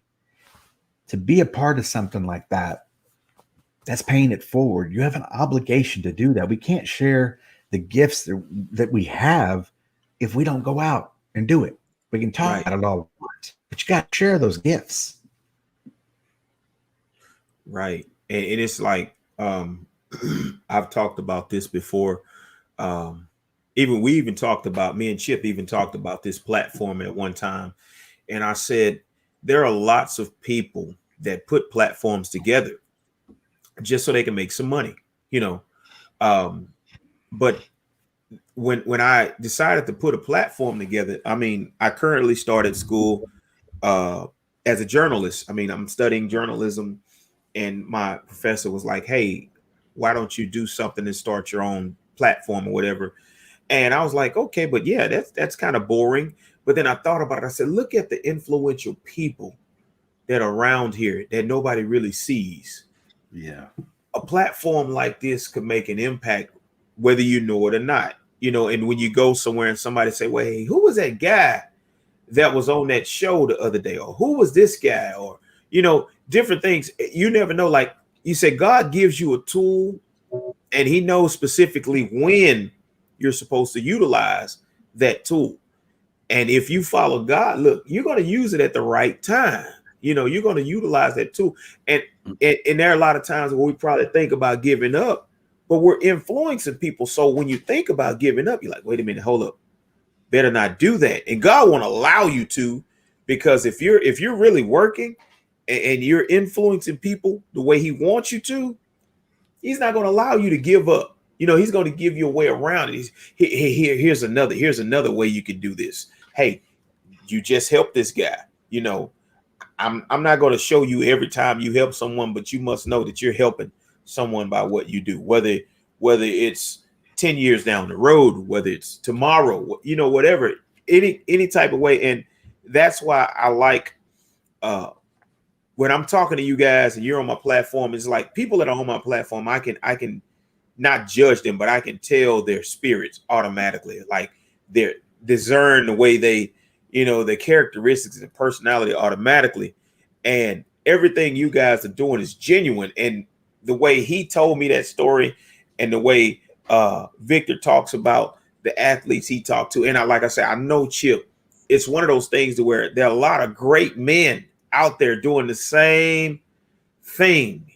And if we keep on, we're going to continue to influence the young men around us. You're not going to reach them all. You won't reach them all, because you got the ones that don't want to be reached. But the ones that you do reach, when you impact them, Exactly. you're going to impact them. Like, it's crazy. I'll tell y'all this story real quick. The school I work for now as a career, college career advisor is the second school I started working as a campus security. They call it monitor now because they watered it down. They don't want it to sound all bad. But I was campus security. And there was this young man, Hispanic male. And y'all, whoo, when I tell you this man was a handful and a half, I watched him talk to teachers. I watched him tell a principal one time, you don't want this. You don't want this. And he had that one button up here and the rest of the, the flannel on. And he'll wear his shirt that said King across the front. And his girlfriend had Queen across the front and gang insignia. So we got to tell him, hey, man, you can't wear this shirt to school no more, because we knew what he was up to. I watched this guy from his 10th grade year to his 12th grade year, like make a whole 180. He didn't do a 360 because 360 mean he landed right back in the same spot. Right. I try to tell people that, but he did a 180. And y'all, when I first met him, I'll tell you one thing that he did. Somebody stole an iPad. I'll never forget this story. Somebody stole an iPad out of a classroom, and they blamed it on him automatically. They blamed it on him. They said, I think I told Chip this story. Yes. Stole an iPad. And he said, Mr. Q, I promise I didn't get the iPad, but I know who got it. He said, I'll get it back for you tomorrow. I promise. I said, okay. The next day he came to me and said, Mr. Q, this that iPad you talking about? I said, yeah. I said, where did it come from? He said, I promise, Mr. Q, I didn't take it. But he showed me a video in his phone. Him and his boy went to the woods. He picked him up. He said on the phone, he said, hey, we're going to fight. If he beats me, I'll tell that I took the iPad. But if I beat him, he's going to fess up and bring the iPad back. Guess what? He gave that boy a good whooping, and he brought that iPad back. But later on, I talked to him and I said, well, why did you do that? He said, that's all I know, Mr. Q. He said, that's how we solve our differences, Mr. Q, in the family. He started talking about the family and the soldiers. And I'm like, soldiers? He just talking. So 11th grade year, his 12th grade year, he ended up going to Skills USA, which is a program where they kind of do like competitions for woodwork and stuff like that, right? And so he won like first place, and he had this trophy, and it was in the room. And I went down to the room. I said, whose trophy is this? They said, that's his trophy. I grabbed it. Where you going, Mr. Q? I said, hold on, man, hold on. I took it to the front office and put it on the counter, y'all. Everybody that thought he was this bad kid, they started finding him, patting him on the back, saying, good job. He started making cabinets and stuff for the teachers at school. He made gun racks. He made all of this stuff. And he told me his last year, I got a picture of I think I took it down. His last year of graduating, he said, Mr. Q, that made me feel good. He said, I never felt like that before. And I said, you see what happens? I said, what you just did was you just put a positive influence on the teachers from those 4 years of them just thinking I'm talking about when he would walk the hallway, teachers started shaking. They started shaking. And to this day, he's working at Kenmore Cabinets as a supervisor from the last time I checked on him. And I told him, I said, you made an influence on other people. I said, you changed the entire thought process of what teachers thought about you. And, that was amazing to me just to watch. And when you sit there and watch it, I watched this guy transition from Mr. I'll slap you across your face. I literally saw him walk away when there were big squabbles, and I know he started the fight, but he would walk away and never said a word, but the teachers were so afraid of him that they would never say, they would even put his name in the conversation. And if they did, please don't tell him I told you. That's just how bad he was at the school. Yeah. And I'm like, man, it's like I say, it's amazing to when you see that transition, when you see that change, of guys. And right now, I promise you, the guys that he was around, I guarantee you they're doing better now because I've seen them. Yeah. I've seen them. And it's, every time I see him, man, I just smile. He still ain't friendly. He still got that look on his face, but he know me, So, but yeah, man, it's I want to say to you guys, man, I'm glad that you all were able to share sharing that book. And I can't wait to read the book. I love to read. long as ain't no big words in there like Pastor Glenn was using a while ago. Am I gonna have look? Am I gonna have to pull my Google while I read the book? Any pictures in the book? You know, no, I'm kidding. I'm kidding. But y'all, I am really honored tonight to be able to kind of talk to you guys, because when the book comes out, I can say, hey man, I talked to them about this book. You know, we talked about this book, and believe me, when it come out, you better know it. I'm gonna blow this book up. It's gonna be all over my page. I'm posting chapters out the book. You know what I'm saying? Cause like I say, it's good to see men doing something positive, you know, for people to read and personal stories. And hopefully, Chip, hopefully we can get, man, if we can get these other guys to come on through the rest of the month until the book comes out, man. They're amazing, man. They're amazing. Oh man. And I saw one night you had about six. It was six at one time, I believe. Man, if we can do that, yeah, man. I'm gonna tell a little story about myself. I got this notepad here just for when we get together to take notes. And you better believe I got you have to have backyard dependability before you can get center stage. You better believe that's wrote down in the notes. You better believe that. Yes, okay? What was that other one? What was that other You better believe that I got somebody written down in these notes. You know what I'm saying? And that's what it's about, the impact of influence. You know, when you're around great people or whoever you're around, you can impact and influence people in a positive or negative way. Why not be positive way? Yes, sir. And you know what I love, Q? When you started this thing off, we all have a story about Chip. There we go. Somebody. We all have a story about Chip and what he's done for us. But you said something about y'all's childhood that I loved. You said what I had, he had, and what he had, I had as y'all were growing up. Yep. And I think that's something that a lot of kids lack today, right? Yeah. Your family could have been his could have been yours. Like wherever you are, you're going to respect them the same way. What Chip has, it's yours. Like we're family. What you have, it's Chip's. And I love the way you described that, because that is how I envision Chip growing up and hearing stories about his mom. That's exactly how I would see it. Like when you're in my house, you're family. Yeah. Like you're not just a guest. You're part of our family now when you enter those doors. That was him. That's the place to go to. You feel comfortable. There's nurturing in there. There's support. I loved hearing that, because we don't get to hear stories about Chip when he was younger. And I'll tell you something funny. Chip and my mom and she the other lady passed away too, Miss Joyce. I remember Miss Joyce Bailey, Joyce Davis. They were having Bible study. And the way Chip's house was made, I got to tell this one, Chip. The way Chip's house was made, there was a living room, and then there was the kitchen, and there was this room in the back. It was almost like a den, and we were always told to stay back there while they were having Bible study and praying and stuff.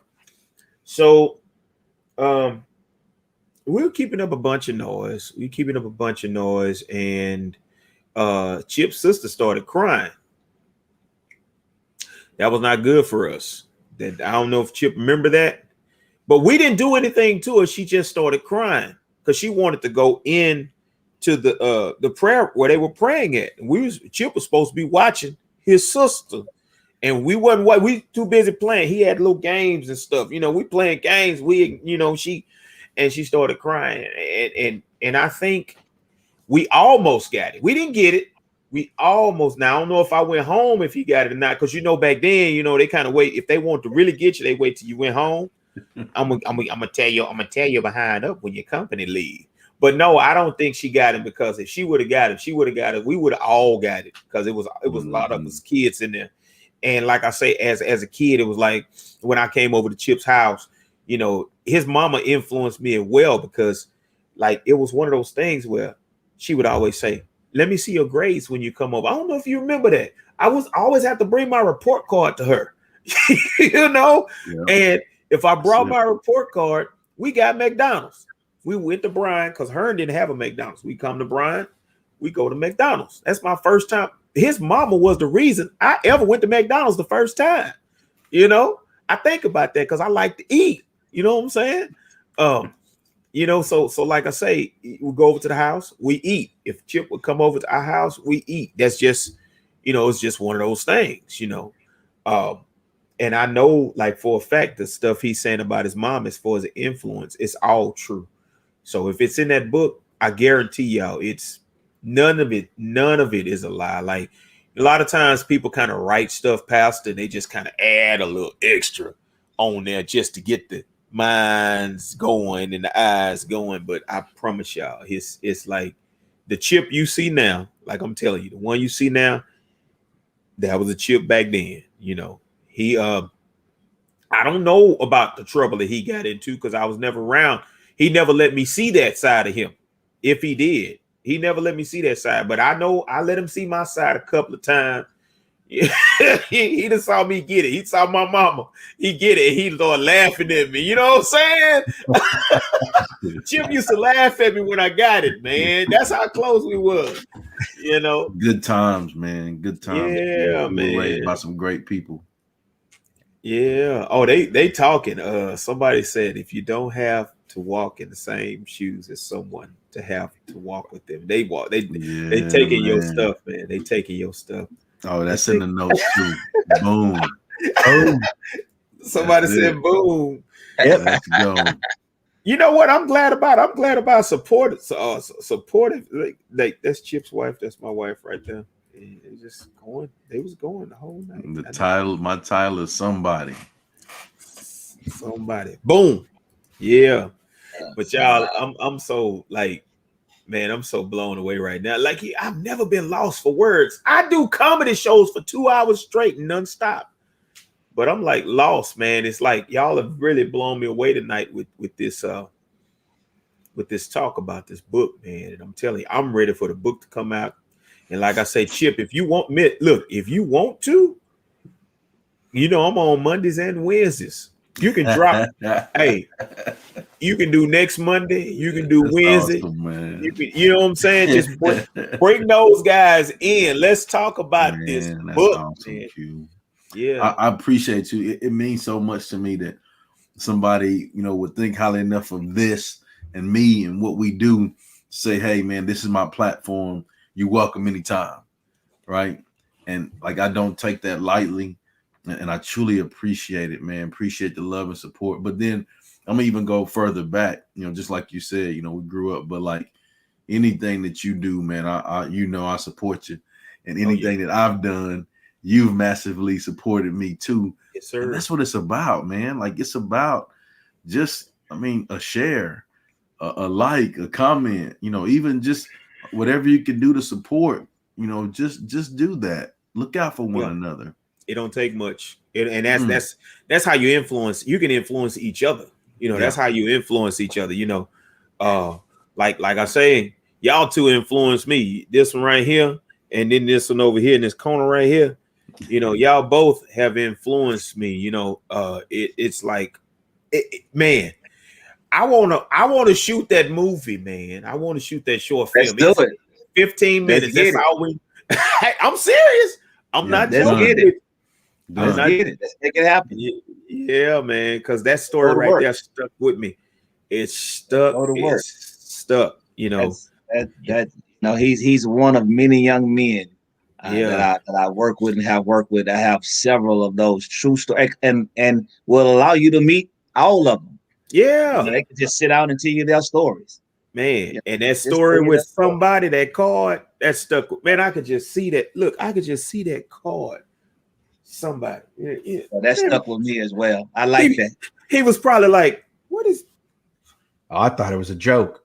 I was all messed up. I didn't know. You know, what's my title? And the great, you know, what the great thing was is everybody was somebody. Like you're going to be telling somebody here in 6 months the same thing. So get ready. Wow. And you know, there were days that I didn't sit at my desk because I was out doing stuff. Because I cherish that position. I was somebody. Man.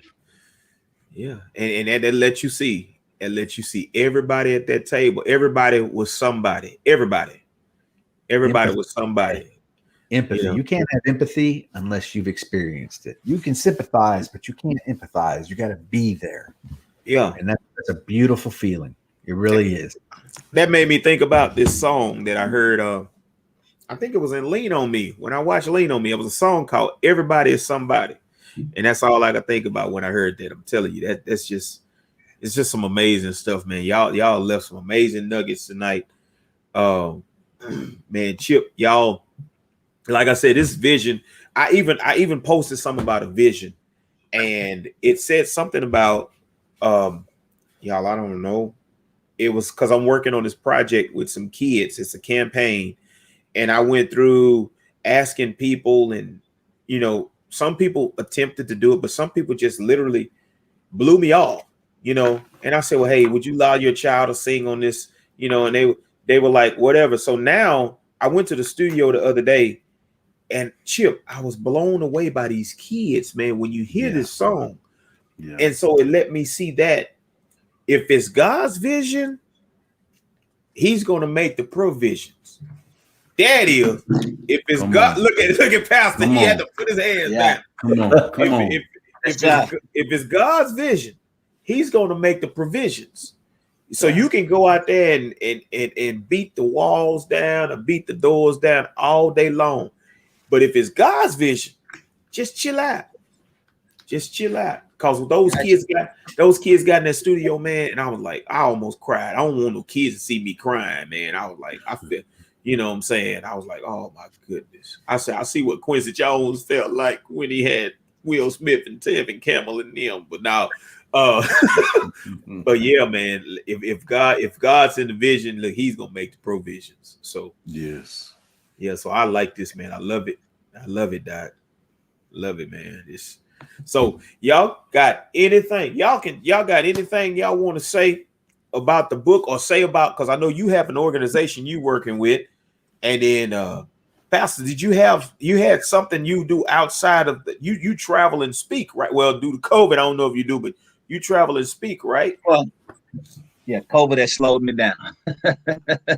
Yeah, man. Yeah, COVID has slowed me down, so it's been a relaxation, I guess you could say that. But yeah, my main forte is family and marriage. I speak on that a lot because I just believe if you have a strong family, you have strong community have strong schools, and so I believe that.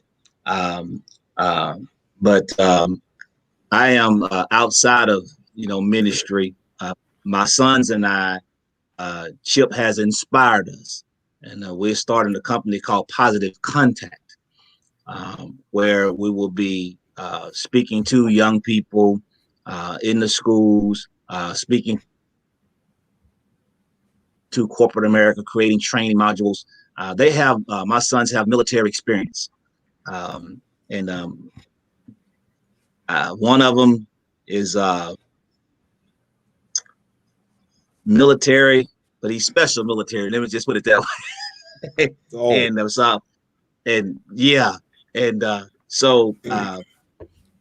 But we're in a position to impact and influence a lot of young people, and so we're going to take advantage of that by going into the school system in doing that, and creating programs and try to partner with schools and individuals that are already working with schools. And so that's our desire, that's our goal. And so we call it Positive Contact because we're about building positive energy. There's so much negative energy. We just want to build positive energy, knock out the negative, and step in with the positive. And so we're working on it. We're laying a foundation now. My main focus now is the book because this is new territory for me. And so this is training ground for me. And thank God again for Chip and everybody that's involved for allowing me to be on the platform because this is my first writing experience. Yes, I've written a lot of things, but not in book form. And people always ask me when I go speak, outside of the church and do motivational speaking, do you have a book? No, I don't. And so this will solve that. And there are many more to come. Like I said, I'm inspired now to go on and birth out what's been in me for so long, and that is to write and to do so many other things. I would just love to partner with you, Mr. Q, and do the short film and do some other things. Yes, As I sir. work with a lot of young people. One of my sons, he's a hip hop artist, Blueprint, and so he writes and things of that nature, And so I got a lot of things in the fire. I'm the type of guy, I don't say too much until I actually get all my ducks in a row. So I that's had why to I'm learn kind of that. stumbling and fumbling. but, Yeah. but I want to have everything in a row because we're still dealing with some legal things, and it's a lot of stuff go into it. Because Chip sent me some information. I read through it and things you have to just have done. And so I really can't speak too much until we get all those things taken care of, But I'm looking forward to making an impact, not just in my community, but in the world, not just with the gospel, just life experiences, because we all have life experiences that speaks volumes to people. Like I said before, verbal silence is golden. Sometimes you don't have to say a word. Your life experiences will speak for you. Your statue will speak for you. And but I'm excited about this book. I can't wait until the book comes out. We ordered our first batch, my wife and I, last week, and so now we said we're gonna order books every week. Oh, because wow. we got other things going on that we're committed to financially. So that's the way we have to do it. And but we're committed to it. We're committed to this project. We're committed to this book. We're committed to making it be a great success. Because I think it's going to change lives. It's going to impact lives. It's going to change lives because I think every story in the book is going to be meaningful and powerful. I heard what Victor said, that you may not like my chapter, you might like another chapter, but I think that people will gravitate to every chapter in this book. Just being on platforms with the different guys and hearing their stories, I think everybody has something to say that will capture the audience attention. What captured my attention is the very first time that we were on the ad together, Victor talked about the loss of his wife and what that meant to him and how he placed that in the book. I was like, wow, man, I can't wait to read his story in the book. I can't wait to read Darius' story in the book about him, his daughter, and so on and so forth. I remember those things. And so it's going to be a very powerful, impactful book that's going to change lives. And listen, this is my prayer, not just, the #1 seller on Amazon. I want to hit New York bestseller. And I'm serious. Do it. That's it. Yeah, I'm serious. I believe we have that type of potential, because there are hidden gems in this book, man, that the world, we got to get it to the world. And I guarantee you, when they see this advertisement that me and Chip talked about, it's So we can't say too much, but Chip taught me that a long time ago. Like he just asks you, hey, would you like to do? And next thing you know, boom, there it is. It's like a Beyonce mentality. Beyonce just dropped a song. She ain't even telling you she dropped a song. You wake up in the middle of the night and she got a whole album. I'm like, how'd she do that? But sometimes So Victor, tell us something, man, before we dismiss. Now We're gonna ring a bell, aren't we? No, tell us something. I think every single person has the ability to influence, and it's simply through action and example. To Bryan's point, silence is golden. And if you display a confidence about you, a maturity about you, and if you hold those shoulders up and you look a man in the eye when they talk and you've got a firm handshake, and when you say you're going to do something, you do it. Like there's so many little things in life that we have the ability to just change status quo and do things above and beyond, especially now because we're in such a time of COVID and people just all bent out of shape and they want to get out and they're frustrated and they're angry. Got to get rid of that. That negativity is not going to take us anywhere. And that positivity is going to come through that smile. And it's funny because, the challenge, everybody said, I don't like wearing a mask. Can't see when I'm smiling. If you're giving me a true smile, I guarantee you I'll see it with a mask or without a mask because your eyes will show it. We got to do that. This world needs more positivity. We got to start doing the little things. And yes, sir, no, sir, yes, ma'am, no, ma'am. Those are the little things. And I think if we can teach kids at a young age, you can be a leader. You don't have to worry about you're an adult. You don't have to aspire to be a leader. You start right now. Set the example. Do what you're told. Do it even better than you're told. That's a leader. That's the beauty of this thing. That's the beauty of it. Let's change some things. And I feel like if even with this COVID situation, it brought out a lot of creativity. It brought a lot of creativity, y'all. Yes. I've had the pleasure to go to like some of the commercials you saw. Some of those people started businesses during COVID. I think I've probably shot about 12 commercials in the last 2 weeks, and I have like 4 more coming up. But because of COVID, a lot of people are saying I got a business, or if they already had a business, it started booming during COVID. That influence of this where some people, we're being told to stay away from each other now. And it's making us want to connect with each other. That's the thing. We're being told not to. This is not that show. I can't do that on this show. We're being told to stay away from each other by the government and all this stuff. And then, if you notice, people are drawing together now. They're unifying now. Which is, like, hey, I told you to sit down. Now you're standing up. I told you to stand up. Now you're sitting down. That's basically what we're doing. Like you said, there are a lot of people that are saying, well, you can't see my smile. I smile I don't really smile all the time, but I laugh all the time. And people know when I'm laughing.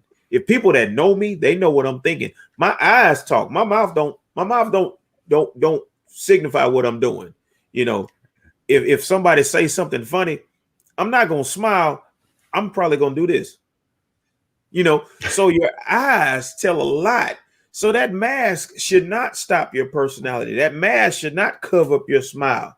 That mask should not stop you from being cordial to people. And you know what I found out about that mask in the intermediate school?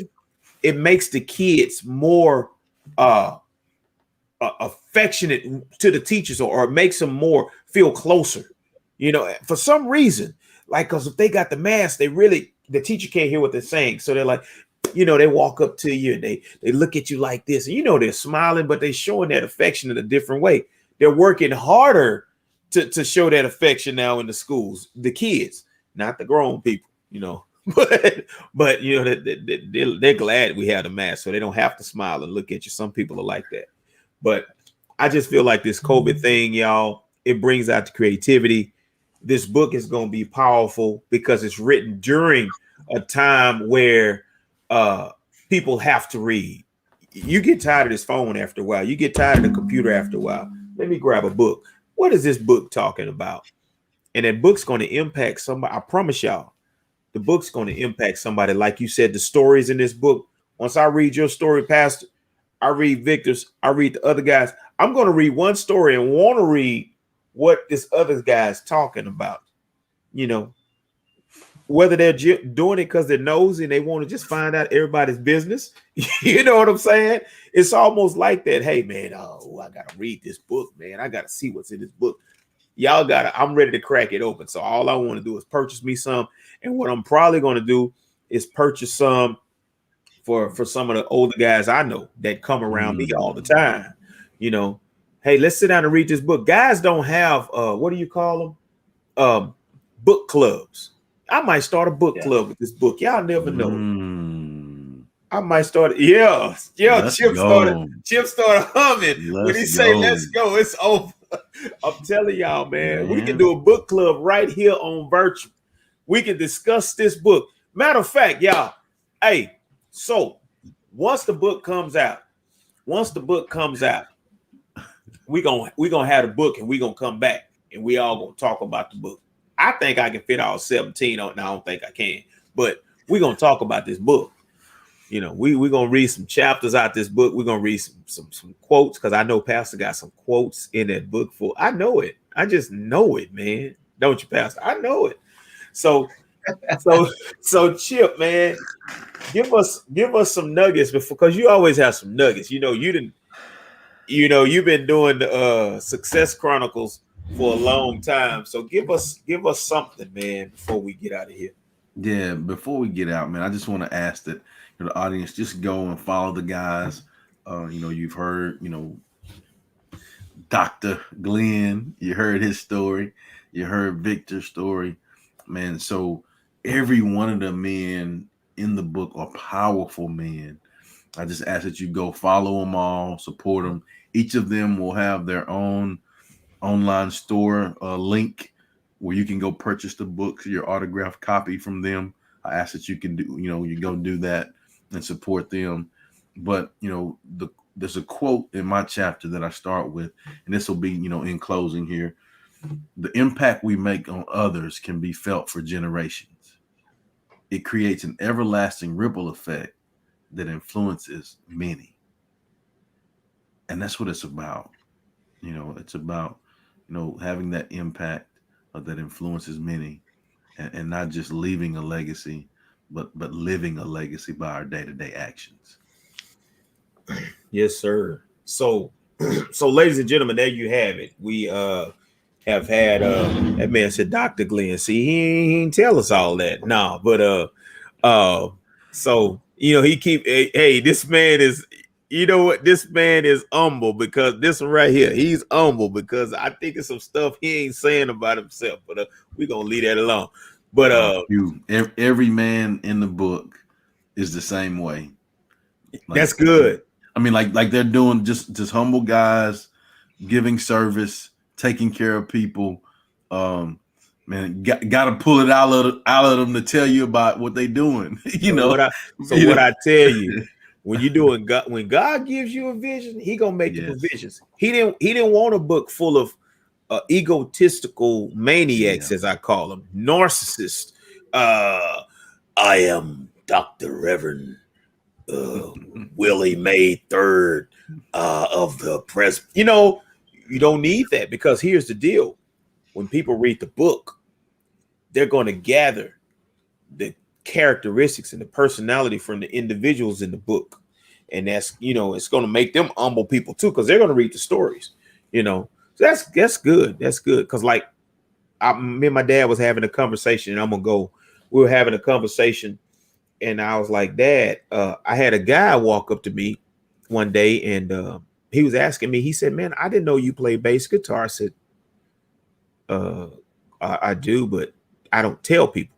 So I learned not to run around just telling people everything about you. Let them get to know you. Let them understand who you are. Let them know you as a person. I don't want anybody to know me as Mr. Q. Dude, I told y'all I was a comedian to warn y'all. I had to warn y'all because if I would have said something crazy, I ain't want y'all looking like, what's wrong with this dude? But I told y'all that to warn y'all. And some stuff comes up in stories, but you don't have to let everybody know everything you do, because a lot of times that pushes people away from you. And I tell people all the time that don't push people away from you automatically. Oh man, I do this and this and this and that. Okay, that's fine. That's good. I know a lot of stuff that Chip does, and Chip probably don't tell everybody half of the stuff he does. Chip didn't tell everybody he was a boxer. I knew Chip was a boxer. I know Chip played football, basketball, baseball. You ran track. You did track too. He did all this stuff, but nobody, he just tell, I'm Coach Baker, Coach Chip. That's what the athletes know him as, Coach Chip. Which is a good thing. They don't know that he's an author, and he travels and speaks, and Success Chronicles, all these different things. But that's a good thing, y'all. This book is great. Look, I'm about to go out and talk. I done talk myself silly here. So Y'all got anything else? I like to give people an opportunity because I don't want Pastor to be like, man, I should have said this before I got off of there, you know. But but y'all, good. Grateful for the opportunity, Q. Yeah. Thanks so much for the support. Thanks for giving us the opportunity to be on your platform, man. We don't take it lightly, and we're truly appreciative. And I tell people, this is not my platform. It's y'all's platform. That's what this is y'all's platform. I'm just the one that sits behind this thing and play the music and going on. But, you know, so ladies and gentlemen, once again, see how I changed my voice. I'm sorry. Ladies and gentlemen, once again, hey, we've had the impact of influence. And we're going to be back Wednesday night where I will be talking about the school to prison pipeline. You do not want to miss this conversation. I've done some extensive research over the past few years, and a lot of people think they know about it, but listen, it's a lot behind the school to prison pipeline. So I'm going to be talking about that Wednesday. Hey, and we're probably going to be back. I'm going to talk with Mr. Chip here. We're going to try to get some of those other authors on this platform to find out their stories. We just go, look, it's just candid conversation. Look, we ain't write down no questions or anything like that. You know, I'm country as country can be. I'm sugar sandwich country. Listen, I'm just country. So, ladies and gentlemen, thank you for tuning in to the Mr. Q show. Listen, we always want you to make sure that you stay plugged in. Peace. You are tuned in to Mr. Q show.